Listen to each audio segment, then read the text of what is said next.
Chicken masala వారి 3 ముక్కల్లో చెప్పాలంటేలో కంగువా కథలోకి వెళ్ళిపోతాం. తెలుగులో మంచి క్రేజ్ ఉన్నటువంటి కాలీవుడ్ యాక్టర్స్ లో సూర్య గారు ఒకరు. మరి ఆయన నటించిన పాన్ ఇండియా సినిమా కంగువా గురించి, అది ఒక ఫ్యాంటసీ యాక్షన్ సినిమా గురించి తెలుసుకోకుండా ఉంటామా?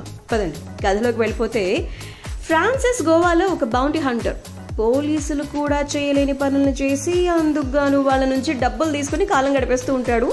ఏంజెల్ అది కూడా సేమ్ పని. ఒకప్పుడు వీళ్ళిద్దరూ ప్రేమికులే, తర్వాత విడిపోయి ఎవరి దారి వాళ్ళు చూసుకున్నారనుకోండి.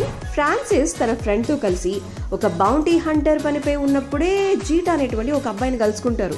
సో ఫ్రాన్సిస్ జీటా కలుసుకోగానే ఇద్దరికి ఏదో తెలియని ఒక సంబంధం ఉన్నటువంటి ఒక ఫీల్. ఆ ఎమోషన్ తర్వాత ఆ బాలుడి ప్రాణాలకి ప్రమాదం ఉందని అర్థమవుతుంది. మరి జీటాని కాపాడేందుకు ఫ్రాన్సిస్ ఎలాంటి సాహసాలు చేశాడు?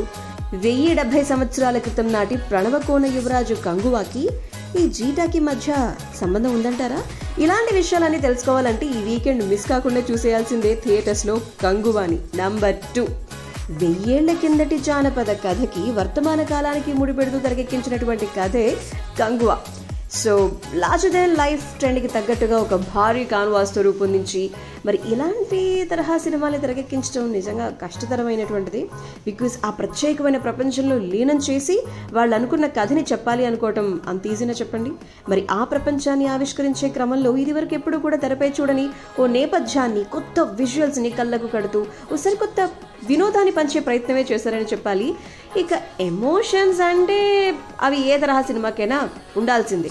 సో 1000 ఏళ్ల కిందటి ఫ్యాంటసీ ప్రపంచాన్ని పక్కాగా ఆవిష్కరించి అందులోకి తీసుకెళ్లటంలో డైరెక్టర్ గారు, సినిమా టీం సక్సెస్ సాధించారనే చెప్పాలి. కానీ కథని చెప్పడంలోనే శివగారు ఏమైనా కొంచెం తడబాటుకు గురయ్యారా అంటే ఎస్, మేబీ తడబాటుకి గురయ్యారని చెప్పాలి. కథని వర్తమానంతో ముడిపెట్టే క్రమంలో ఫస్ట్ 20 మినిట్స్ ఆగేటువంటి సన్నివేశాలు కొంచెం సహనాన్ని పరీక్షిస్తాయన్నమాట. బట్ ఏ మాత్రం తక్కువనేం కాదు. కంగువా కథతోనే అసలు సినిమా స్టార్ట్ అవుతుంది. అప్పటి నుంచైనా డైరెక్టర్ మంచి పట్టు ప్రదర్శించారా కథపై అంటే గనక అక్కడ కూడా కొన్ని లోపాలు లేకపోలేదు. ప్రణవకోన, కపాలకోన, సాగరకోన, అరణ్యకోన, హిమకోన అంటూ 5 వంశాలను పరిచయం చేస్తూ కొంచెం గజిబిజి అనిపించేశారు. బట్ ఏ కోనతోనూ మరే వంశం పైన ప్రేక్షకులు ప్రేమ పెంచుకునే అవకాశం అయితే ఇవ్వలేదులేండి డైరెక్టర్ గారు. మరి ఎవరెలా చేశారు అంటూ నెక్స్ట్ పాయింట్కి వెళ్ళిపోతే, సూర్య గారి పర్ఫార్మెన్స్ సినిమాకి హైలైట్ అని చెప్పాలి. కంగువా, ఫ్రాన్సిస్ క్యారెక్టర్స్లో ఆయన ఒదిగిపోయారు. కంగువా గారిని చూపించినటువంటి ఆ వీరత్వం అయితే సినిమాకి స్పెషల్ అట్రాక్షన్ అని చెప్పాలి. స్పెషల్లీ యాక్షన్ సన్నివేశాల్లో ఎమోషన్స్ పరంగా ఆయన అద్భుతంగా పర్ఫామ్ చేశారు. రుధిర పాత్రలో బాబీ డియోల్ కూడా వావ్ అనిపిస్తారు. మరి ఆ పాత్రకి దక్కాల్సిన ప్రాధాన్యత దక్కిందా అంటే మీరు తెరపై చూస్తారుగా, మీరే నాకు చెప్పాలి.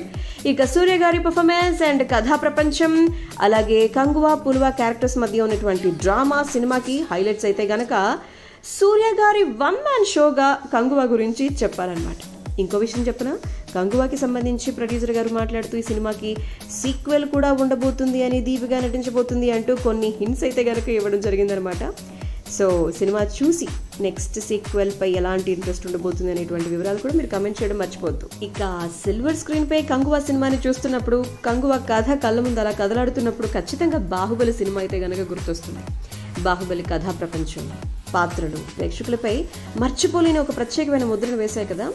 వాటితో ప్రయాణం చేసేలా ఈ పాత్రలు కూడా ప్రభావం చూపిస్తాయి అన్నమాట. కాకపోతే కంగువాలో కథే ఇంకొంచెం బలంగా ఉండుంటే బాగుండు అని కూడా అనిపిస్తుంది. డైరెక్టర్ గారి ఆలోచనల్లో పదులు కనిపిస్తుంది, కానీ తెరపై పక్కాగా అర్థం కాలేకపోయిందేమో, ఇంకొంచెం బాగా అర్థమై ఉంటే బాగుండేదేమో అనిపిస్తాయి అన్నమాట. ఇక కంగువా, పులువా నేపథ్యంలో వచ్చేటువంటి సీన్స్ కానీ, ఆ 2 పాత్రల మధ్య పడినటువంటి ఎమోషన్స్ కానీ సినిమాకి పక్కాగా హైలైట్ అని చెప్పాలి.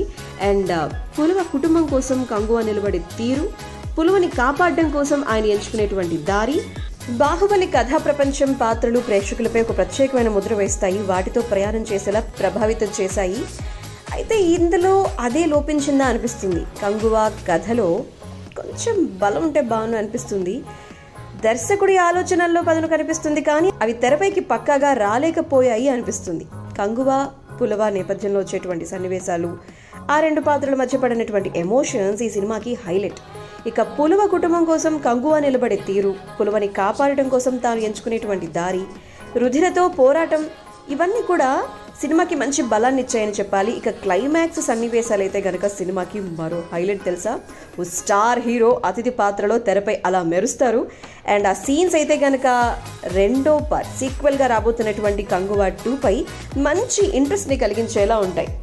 మరి దీపిక పేరైతే వినిపిస్తోంది. ఇంకా ఎలాంటి ప్రత్యేకతల్ని సంతరించుకొని కంగువా 2 మన ముందుకు రాబోతుందో వేచి చూడాల్సిందే.